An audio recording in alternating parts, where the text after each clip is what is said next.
Hey. So I just wanted to make a video to anybody that's just starting out in the lashing industry, especially to those people that I've taught recently, some advice to sort of help you along the way with the lash journey. Not so much the technicalities of the work, like there's loads of stuff online now that you can watch and go on different courses, but I'm talking about like the actual job and how you can get going and how you can keep your clients. So here is 10 pieces of advice that I wish I'd heard right at the beginning.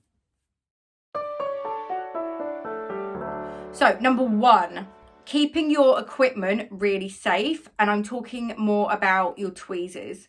Your tweezers are sometimes quite a rare find, especially the right tweezer for you, because the right tweezer for me might not be the right tweezer for you, as in how we hold our tweezers and what we want from them. So a little shameless plug, my own tweezer that I have designed and branded, I feel like really works for a lot of people because of the pickup point that it has.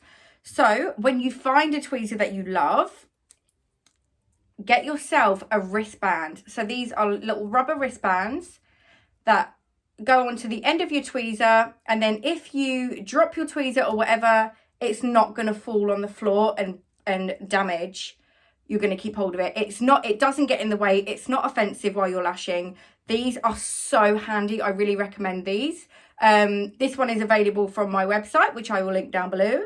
And then also storing your tweezers in a rack. Like, don't just leave it in a drawer, especially if you don't have the little rubber nib that comes on them. Keeping them inside your little tweezer rack. These are really, really worth. They're not expensive. You can get, this one is available again on my website. But I really recommend storing your tweezers in something safe. So storing your equipment properly. So number 2 is your glue. So once you found the right glue, the glue that works for you, again, the glue that I use might not be the right glue for you because the humidity and the temperature in your room changes all the time and can change location to location. So once you found the glue that you really, really like, make sure that you're using it properly. So shaking it really vigorously for about 1 minute to 2 minutes, depending on the glue that you have. You'll know once you start using it how much you'll need to shake it. Sometimes there are instructions on the packet to how much you should shake it. And then also some of them do and some of them don't come with the little needle toppers. So if it does, use it while you're lashing your client. So while you're lashing, put the needle top on, and that will prevent the nozzle from blocking up with glue and drying out. And then if you have that moment while you're lashing, it's a panic, it's a nightmare. So keep that nozzle on, and then before each time you drop your glue bead, give it a shake with the nozzle on, and then when you're finished your client, put your lid on, store it in something like rice, an air-sealed container that you can buy, or just somewhere really dry and room temperature, nowhere too hot, nowhere too cold. Number 3 is trust the process.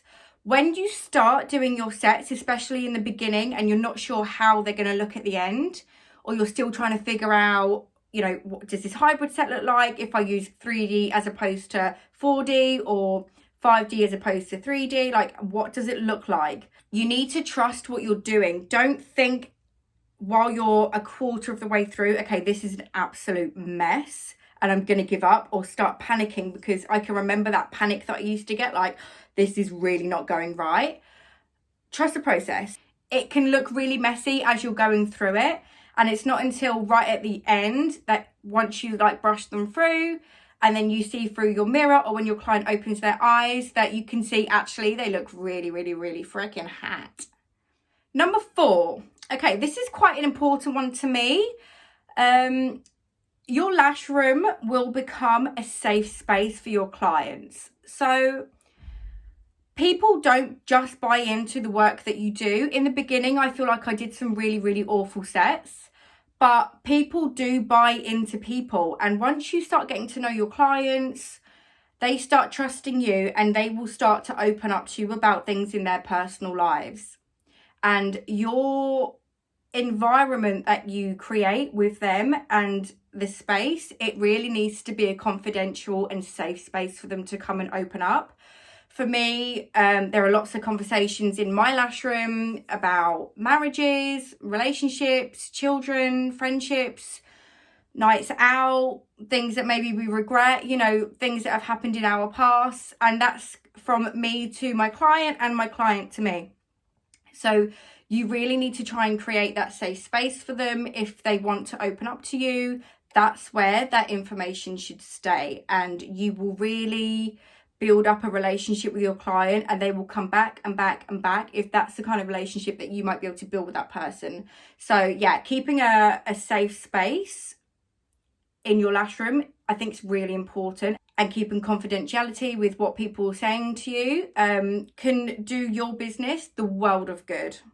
Number 5, something happens when we do training is that we see pictures initially and we go, wow, wow, wow, wow, wow. And then we do the training and we learn the technicalities, the theory and everything, the safety behind lashing. And then we see that picture again and we go, okay. And then we can start being very judgmental about other people's work, and then start like pushing that on your clients. Wow, this person, that, and that person, that, and rah, rah, rah. That's too much. That's overloading. I can't believe I've seen that. What do you think of this? What do you think of that? Like, just, it's just something that happens. And I don't know why. We all seem to go through it, but we get very judgmental of other people's work. So my advice would be, try not to do that. Acknowledge other people's work, take inspiration, learning from other people's mistakes, I think is probably what I'm trying to say, instead of like vocalizing it, if that's the word. So yeah, not being too judgmental of other people's work, and especially online. It's not good. It does you no favors. Number 6 is use Amazon. Amazon is amazing. So when I first started out, I was buying everything branded, and I'm talking pads, under eye pads, and cotton buds and this sort of thing. Like, get on Amazon, tapes, like all branded stuff that I was paying well over the odds for. Use Amazon. Your bed, your lights, your chairs, your stools, like, don't go to these big branded places. Go on Amazon. Number 7, don't overcomplicate things for yourself. It's really, really hard in the beginning to know, okay, the application process in itself is really difficult, and then you have to understand styling, eye styling, different kind of looks that you can do, what's working with what, how many dimensions should we be, like, there's so much stuff. Just keep it really simple and get your application right before you then go on to trying to style lots of different things. So stick with 0.07 if you're starting out in Russians, in a C curl, like, easy peasy. It's working for everybody. It's fine. Like, it's not offensive to anyone. If you're starting out in classics, like straight from the beginning, 0.15 C curl, give it to everyone in the beginning. Like, it's not a freaking problem. Don't overcomplicate things. It's not until your clients open their eyes and you really look into what's what that you go, actually, that could do with being a little bit curlier, or that could do with being a bit thicker or a bit lighter. Just don't overcomplicate things for yourself. You'll learn as you go. Number 8, run competitions on social media. You don't need to pay for these boosted ads. You can run competitions just by putting something out. Right, you want to put a set of lashes out, whatever it is. Like, comment, and tag 2 friends, whatever, 1 friend, 3 friends, whatever it is that you think that is necessary. People like free stuff. So just give away 1 free set, run a competition for a few days, let people tag people, let it build. It will build and snowball and snowball and snowball. And then before you know it, you could have 50 people in your competition. And then suddenly you have a full list of people that have liked your page or have been tagged that you can go on and invite to like your page. And you can start to build your numbers, and then you also building your clientele at the same time, and also be interactive with people. So don't just put it out there and leave it. Be interactive. Show them a love emoji, show them some hearts, show them some love, comment. You know, if somebody says, oh, this girl's amazing, oh, I really like this girl, I really love this work, thank you. You know what I mean? Like, thank you. I really appreciate that. Like, be current, but run competitions. My first competition that I ever ran, when I first started, it hit 10,000 views. So they really work. And that was without boosting anything. So set yourself up a business page and then start running competitions. They really, really, really work. Number 9. So keeping on topic with social media, use Facebook forums. I think that they're really, really handy. As much as they can be quite bitchy, they are policed quite well, and there are rules that you have to abide by. If you don't abide by them, which I haven't done in the past, you instantly either get removed from the group or your comment or whatever's going on gets removed. So you play by the rules and then you're fine.